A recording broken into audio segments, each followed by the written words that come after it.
Hey guys, Rob, Sigma 3 Survival. I just wanted to show y'all kind of a quick tip for debris shelters. This is something that we teach out here at our standard course. And basically the only big problem with a debris shelter is the time that it takes to construct it. And a lot of the times, especially if you're in an emergency situation, you don't always have time to complete an entire debris hut. So we're going to show you a way that you can kind of slightly modify your debris hut to where it's a lean-to initially, and then you can build onto it and turn it into a debris hut later. So kind of the first thing that you need to do is we've got just a couple of Y sticks right here.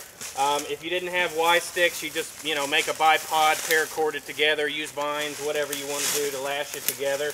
And you want to make sure that the back side is a little bit, flatter than it normally would be for just a standard debris hut. You're going to have one side of this that's flared out farther, more like a lean-to versus a debris hut.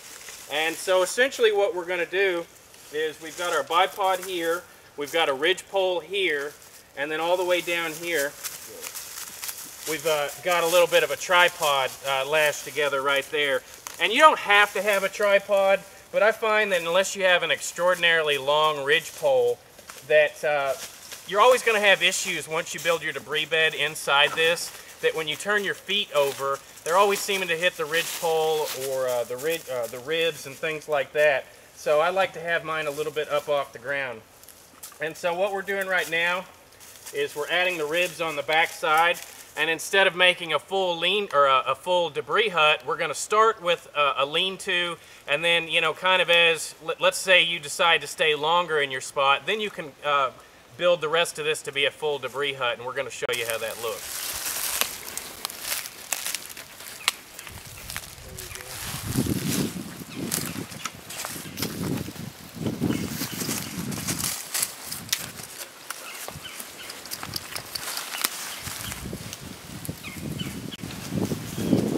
Right now the guys are adding boughs. These are nothing more than cedar boughs. When you're out gathering your actual sticks and materials for the shelter building, don't trim the limbs and things off out in the woods. Just go ahead and drag the whole tree back with you.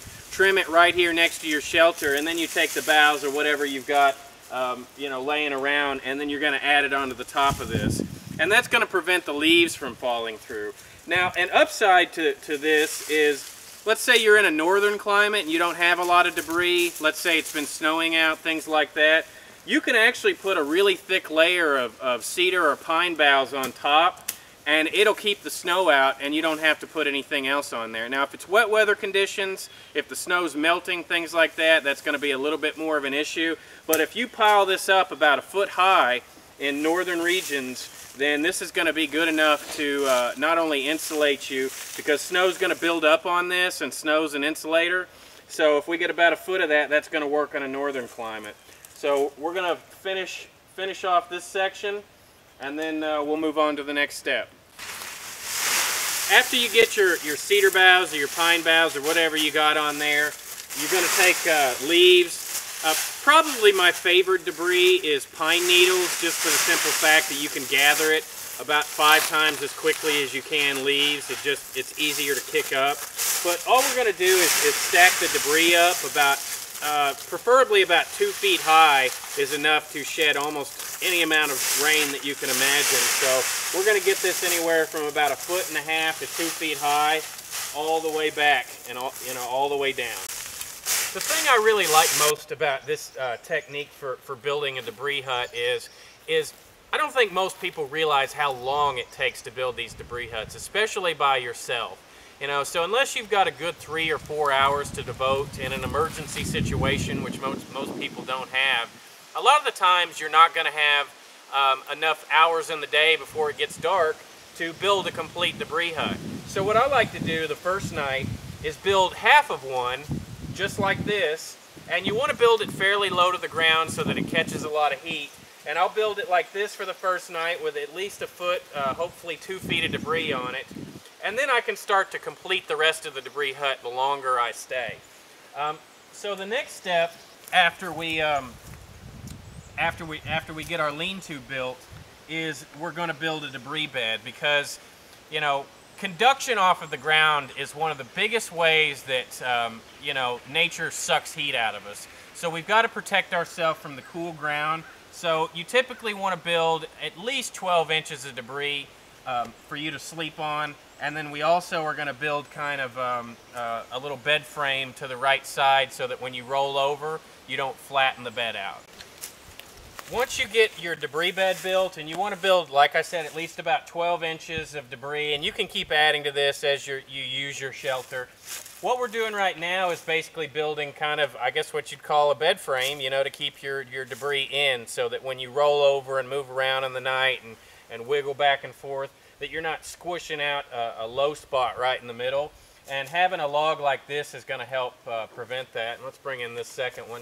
And basically all we've done is just taken a couple of stakes and driven them in to where these will stack right up on top of each other. And I'll add another stake on the back side over here, and then another one back here, and it'll be good to go. But you can fill this up, you know, to the rim of this, and then we'll have our fire out front, and the heat will reflect in here and hopefully catch and keep your little shelter area real warm.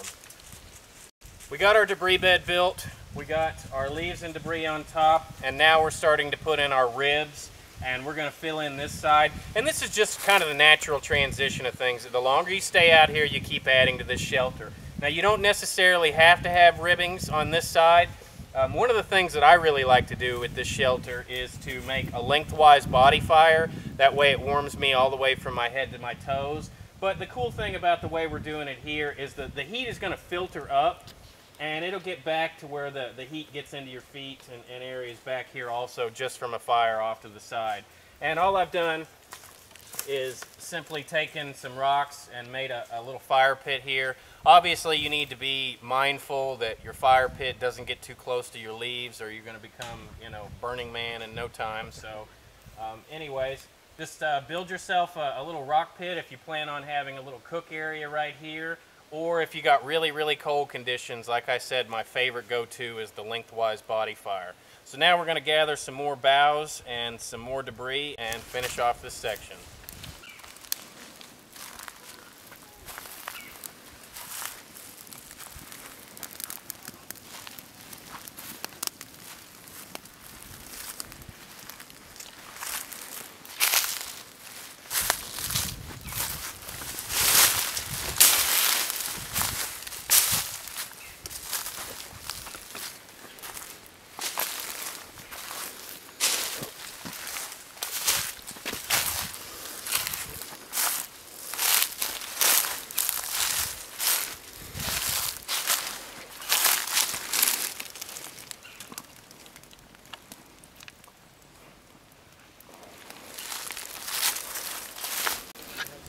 Now this is a great transition shelter. The reason that I like to show this shelter, you know, I keep talking about it's difficult to build a debris hut, you know, quickly.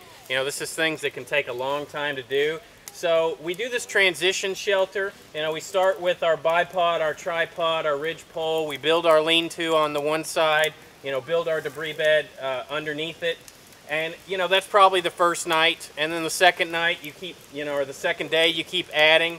And you know, eventually, if we wanted to, we could cover this entire section in, and we could have the fire on the front. There's just a million different things that you can do to kind of, you know, alter this shelter for whatever purposes you have. You can even build like a drying rack above here, you know, right by your shelter for drying, you know, vegetables or, you know, any kind of fruits that are in the area, things like that. You can build a tripod to hang over your fire. And this is just all in all a really comfortable shelter that can be put up fairly quickly in comparison to a lot of other primitive shelters out there. And it's one of my go-to, and it's one of the things that we try to teach people initially when they're first learning survival. You know, start with the transition shelters, and then you can get to the bigger shelters, you know, later on. And a lot of this is environmental, you know, conditions contingent. You know, if you're in different areas of the country, you're going to build these things differently. But this is just another great tool to throw in your, you know, survival training toolbox.